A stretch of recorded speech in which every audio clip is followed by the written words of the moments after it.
All right guys, তো চলো এই খালি জায়গাটাতে একটা ইউনিক সোফা মেক করা যাক। Let's go.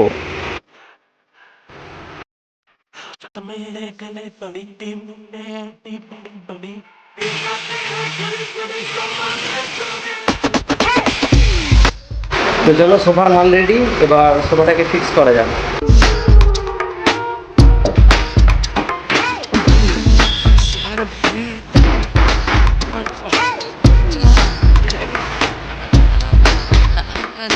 लाल परी लाल परी लाल परी लाल परी। তো চলো অলমোস্ট সোফা কমপ্লিট, এবার একটু ফিনিশিং দেওয়া যাক। ওকে চলো।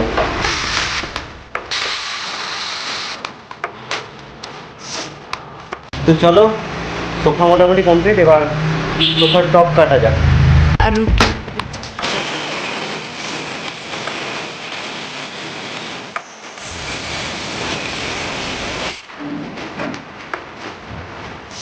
তো চলো সোফা মোটামুটি কমপ্লিট, এবার সোফার এই জায়গাটাতে একটা ছোট পাল্লা কাটিং হবে।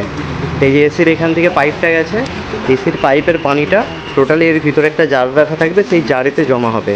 তো এখানটা একটা পাল্লা কাটিং করা যাক। Let's go.